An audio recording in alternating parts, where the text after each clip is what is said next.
Hello students, welcome back on my channel. हम पढ़ रहे हैं बिजनेस स्टडीज की बुक और हमारा 12th क्लास का 5th चैप्टर आज हम शुरू करेंगे। 5th चैप्टर है ऑर्गेनाइजिंग। ऑर्गेनाइजिंग को हमने फर्स्ट चैप्टर में पढ़ा है फंक्शंस ऑफ मैनेजमेंट। मैनेजमेंट के जो फंक्शंस हैं उसमें ऑर्गेनाइजिंग सेकंड फंक्शन है। First planning, second organising, staffing, directing and controlling, ये सारे मैनेजमेंट के फंक्शंस हैं। तो अभी हमने 4th चैप्टर में प्लानिंग के बारे में डिटेल में पढ़ा था और आज हम चैप्टर 5th पढ़ेंगे जिसमें हम ऑर्गेनाइजिंग के बारे में डिटेल में पढ़ेंगे। फर्स्ट चैप्टर में हमने एक छोटा सा पार्ट ऑर्गेनाइजिंग का पढ़ा था। Organizing is the management function of assigning duties, grouping tasks, establishing authority, and allocating resources required to carry out a specific plan. Organizing management का एक फंक्शन है जो कि क्या काम करता है? असाइनिंग ड्यूटीज, जो कि ड्यूटी असाइन करता है एम्प्लॉयज को, किस एम्प्लॉय को क्या काम करना है। ग्रुपिंग टास्क, और क्या क्या काम हमें करने हैं इनका एक ग्रुप तैयार करता है। एस्टेब्लिशिंग अथॉरिटी, अथॉरिटी देता है कि किस एम्प्लॉय को कितनी अथॉरिटी दी जाएगी। And allocating resources required to carry out a specific plan, किसी स्पेसिफिक प्लान को पूरा करने के लिए जिन रिसोर्सेज की आवश्यकता होती है उनका अरेंजमेंट करता है। Once the plans have been laid down and objectives specified, therein the next step is to organizing resource in a manner which leads to the accomplishment of objective. एक बार अगर प्लान बना लिए जाते हैं और ऑब्जेक्टिव जो है वो निश्चित कर लिए जाते हैं कि हमें ये ऑब्जेक्टिव अचीव करना है, उसके बाद जो नेक्स्ट स्टेप होता है वो ऑर्गेनाइजिंग का होता है। मीन्स रिसोर्सेज जो है उनको ऑर्गेनाइज करना, which leads to the accomplishment of objective, जो कि जो ऑब्जेक्टिव हमने डिसाइड किया है उसको पूरा करने में हेल्पफुल होते हैं। मीनिंग, अब हम ऑर्गेनाइजिंग का मीनिंग समझने की कोशिश करेंगे। Let us take an example to understand how organising takes place. अब हम एक एग्जांपल से समझते हैं कि ऑर्गेनाइजिंग किस तरह से किया जाता है, कैसे किसी भी चीज को ऑर्गेनाइज किया जाता है। Have you ever paid attention to how the school fete which you enjoy so much actually takes place? क्या आपने ये ध्यान दिया है कि आपके स्कूल का फंक्शन जो कि आप इतना एंजॉय करते हैं वो किस तरह से उसको ऑर्गेनाइज किया जाता है। What goes on behind the scene to make it the desired reality you want?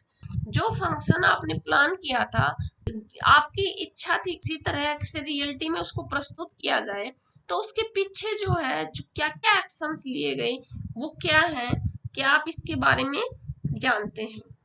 The whole activity is divided into task groups, each dealing with a specific area. जो पूरी जो एक्टिविटी होती है किसी भी फंक्शन की उसको हम बहुत सारे ग्रुप में डिवाइड कर देते हैं और ईच डीलिंग, और सभी जो ग्रुप हैं अपने एक स्पेसिफिक एरिया से डीलिंग करते हैं। Like the food committee, the decoration committee, the ticketing committee and so on. जैसे कि जो फूड कमेटी के जो ग्रुप है वो सिर्फ फूड के रिगार्डिंग ही जो भी काम है वही टेक आउट करेगा। These are under the overall supervision of the official in charge of the event. ये जो सारा सुपरविजन है ये जो ऑफिशियल इंचार्ज होता है इवेंट का उसके अंडर किया जाता है। अगर कोई भी अपनी मर्जी से काम करता रहेगा तो अगर कोई काम गलत हो जाता है तो उसकी रिस्पॉन्सिबिलिटी कौन लेगा? तो इसके लिए एक ऑफिशियल इंचार्ज होता है, उसी के अंडर में सारी एक्टिविटीज कंप्लीट की जाती हैं। Coordinating relationship are established among the various groups to enable smooth interaction and clarity about each group's contribution towards the event. जो अलग अलग ग्रुप होते हैं उनके बीच में एक कोऑर्डिनेशन बनाया जाता है ताकि जो उनका इंटरेक्शन है वो स्मूथली हो सके और एक दूसरे ग्रुप के बीच में क्लैरिटी हो कि क्या काम किया जा रहा है और किस तरह से किया जा रहा है, तो उनको आपस में पता होना चाहिए, उनके बीच में कोऑर्डिनेशन होना चाहिए। All the above activities are a part of the organizing function. ये सारी एक्टिविटीज किसी भी फंक्शन को ऑर्गेनाइज करने के का एक पार्ट होती है। मीन्स किसी भी फंक्शन को ऑर्गेनाइज करने के लिए इन सभी एक्टिविटीज को इंक्लूड करते हैं। Organizing essentially implies a process which coordinates human efforts, assembles resources, and integrates both into a unified whole to be utilized for achieving specified objectives. Organizing एक प्रोसेस को फॉलो करता है जो ह्यूमन रिसोर्सेज हैं उनमें coordination बनाता है और जो रिसोर्सेज हैं उनको असेंबल करने का काम करता है और उन दोनों को इकट्ठा करके एक कंबाइंड रूप से उनका इस तरह से यूटिलाइज करता है ताकि जो स्पेसिफिक ऑब्जेक्टिव है उसको अचीव किया जा सके। Organising can be defined as a process. Organising को हम एक प्रोसेस के रूप में भी डिफाइन कर सकते हैं that initiates implementation of plans, जिससे कि प्लान्स जो है इम्प्लीमेंट करने की शुरुआत की जाती है। By clarifying jobs and working relationship and effective deploying resources for attainment of identified and desired results, जिससे कि उनकी जो फिक्स जॉब है वो क्लियर की जा सके प्रत्येक एम्प्लॉय की, और जो वर्किंग रिलेशनशिप है और जो रिसोर्सेज है उनको इफेक्टिवली उनकी पोजीशन पे लगाया जा सके, उनको उसका जिस काम के लिए उनको हायर किया गया उस पे उनको अपॉइंट किया जा सके ताकि जो डिजायर्ड जो रिजल्ट है वो अचीव किया जा सके। Steps in the process of organising. Organizing involves a series of steps that need to be taken in order to achieve the desired goals. Organizing में steps की एक सीरीज को इन्वॉल्व किया जाता है, मीन्स एक के बाद एक स्टेप्स किए जाते हैं that needs to be taken in order to achieve the desired goal. Desired goal को अचीव करने के लिए इनकी आवश्यकता होती है। Let us try and understand how organizing is carried out with the help of an example. हम समझने की कोशिश करते हैं इस एग्जाम्पल से कि ऑर्गेनाइजिंग जो है किस तरह से की जाती है। Suppose 12 students work on the school library in the summer vacations. Suppose करो कि 12 स्टूडेंट जो हैं वो स्कूल लाइब्रेरी में काम करते हैं समर वेकेशन में। One afternoon they are told to unload a shipment of new releases, stock the book shelves and then dispose of all waste packaging paper etcetera. एक दोपहर में उनको कहा जाता है कि न्यू शिपमेंट रिलीज हुई है उसको अनलोड करें, मीन्स उसको खाली कर दें। स्टॉक द बुक शेल्व्स, जो बुक्स आई हुई हैं उनको बुक शेल्व्स में लगाना है। And then dispose of all wastage, और जो बुक्स से जो वेस्टेज है उनकी पैकिंग वगैरह की पेपर की वो डिस्पोज करनी है।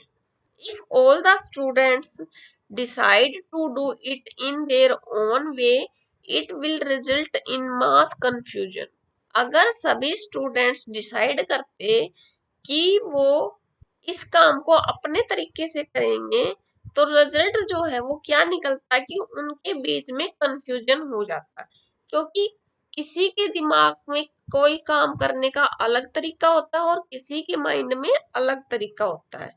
तो इस तरह से अगर अलग अलग लोग अपने अकॉर्डिंग काम करेंगे तो उसमें कंफ्यूजन क्रिएट होता है। However, if one student supervises the work by grouping students, dividing the work, assigning each group their quota, and developing reporting relationship among them, the job will be done faster and in a better manner. लेकिन अगर एक student सारे काम को supervise करता है, वो students को एक ग्रुपिंग बना देता है और सारा जो काम है उनमें आपस में डिवाइड कर देता है और प्रत्येक ग्रुप को अपना काम असाइन करता है and developing reporting relationship among them, और उन सभी ग्रुप्स में आपस में एक रिपोर्ट करने का रिलेशनशिप तैयार करता है। मीन्स जो भी ग्रुप अपना काम करेगा वो एक दूसरे से रिपोर्टिंग कर सकते हैं उस काम की। The job will be done faster, तो इस तरह से जो काम है वो जल्दी किया जाएगा और बेटर तरीके से किया जाएगा। From the above description, the following steps emerge in the process of organizing. ये जो कुछ steps जो हैं organizing process में emerge किए गए हैं, include किए गए हैं। First है identification and division of work. The first step in the process of organizing involves identifying and dividing the work. Organising की प्रोसेस का जो पहला स्टेप है उसमें हम इन्वॉल्व करेंगे कि उसमें वर्क को आइडेंटिफाई करेंगे और उसको डिवाइड करेंगे। That has to be done in accordance with previously determined plans, जो कि किया जाएगा किसके अकॉर्डिंग, जो पहले से प्लान डिटरमाइन किए गए हैं उसके अकॉर्डिंग किया जाएगा। The work is divided into manageable activities. जो काम जो है उसको मैनेजेबल एक्टिविटीज में डिवाइड किया जाएगा। मीन्स जिस एक्टिविटी को हम मैनेज कर सकते हैं इस तरह से उसको डिवाइड किया जाएगा। So that duplication can be avoided, जिससे कि जो डुप्लीकेशन है ना उसको अवॉइड कर सके। मतलब एक ही काम को दो आदमी ना करें बार बार में, एक काम को एक ही आदमी करे, इससे क्या होगा ना, टाइम जो है वो कम वेस्ट होगा। And the burden of work can be shared among the employees, और जो काम का जो बर्डन है वो भी एम्प्लॉइज में आपस में डिवाइड हो जाएगा।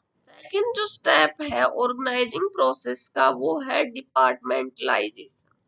Once work has been divided into small and manageable activities, अगर एक बार काम जो है छोटी छोटी एक्टिविटीज में और मैनेजेबल एक्टिविटीज में डिवाइड कर दिया जाता है, then those activities which are similar in nature are grouped together.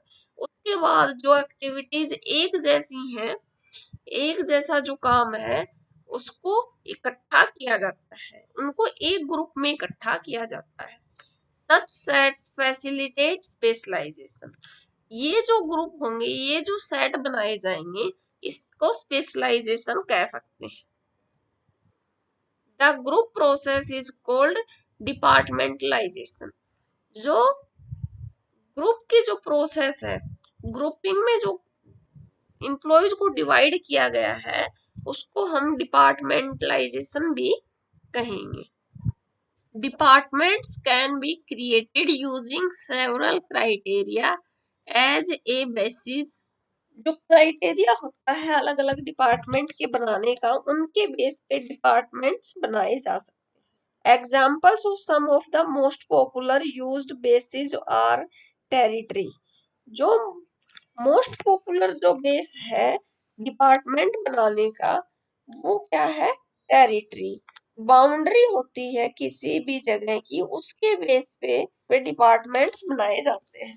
जैसे कि नॉर्थ, साउथ, वेस्ट, इसके बेस पे डिपार्टमेंट बनाए जाते हैं। जैसे कि नॉर्थ डिपार्टमेंट है वो एक मैनेजर को दे दिया जाता है, साउथ डिपार्टमेंट दूसरे मैनेजर्स को दिया जाता है। इस तरह से डिपार्टमेंट्स डिवाइड कर दिए जाते हैं टेरिटरी के बेस पे।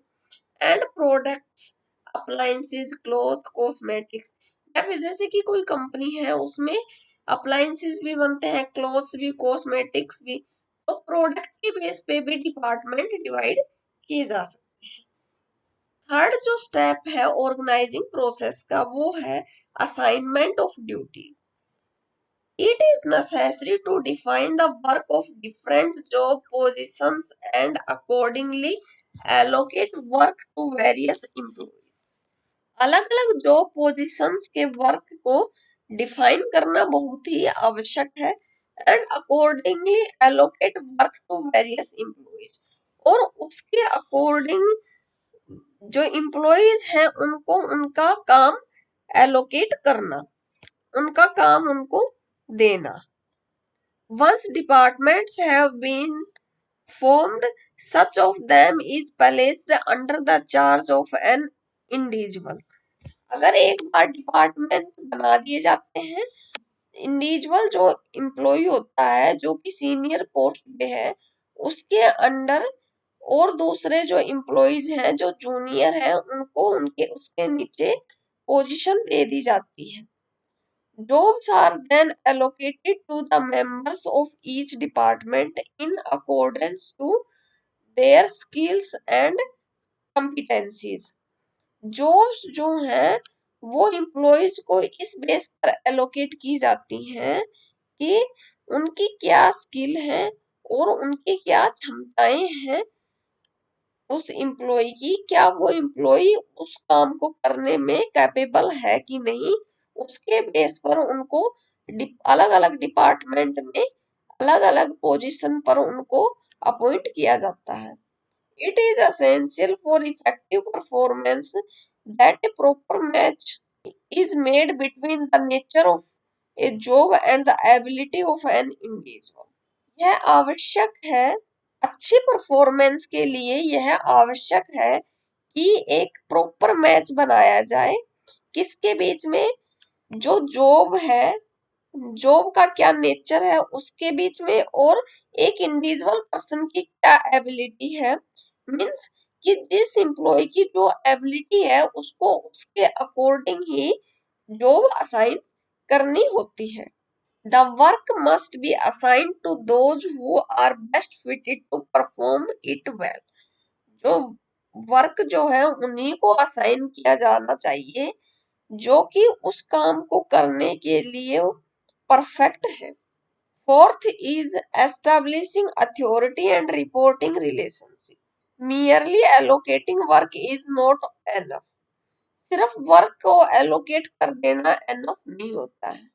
Each individual should also know who he has to take order from and to whom he is accountable. प्रत्येक इंडिविजुअल को यह पता होना चाहिए कि उसको किससे ऑर्डर मिलेगा और वो किसके प्रति काम करने के लिए जिम्मेवार है। मीन्स एक एम्प्लॉय को पता होना चाहिए कि उसको किससे ऑर्डर मिलेगा, उसका सीनियर कौन है, अपने काम नहीं होने पर या काम पूरा होने पर किसको इन्फॉर्म करना है। The establishment of such clear relationship helps to create a hierarchical structure and helps in coordination amongst the various departments. ये जो एस्टैब्लिशमेंट है क्लियर रिलेशनशिप का, बॉस का और जूनियर का, वो हेल्प करता है एक हायरार्किकल स्ट्रक्चर क्रिएट करने में। जो अलग अलग डिपार्टमेंट है उनमें भी कोऑर्डिनेशन बनाने में हेल्प करता है। क्या, जो ऑर्गेनाइजिंग में हम जो एम्प्लॉइज को अपॉइंट करते हैं और उनको बताते हैं कि who is the senior and who is the junior, और उनको बताते हैं कि क्या काम उनको करना है, इससे जो डिपार्टमेंट्स हैं उनमें कोऑर्डिनेशन बनता है। Okay, thank you students, please like and share my videos and please subscribe my channel.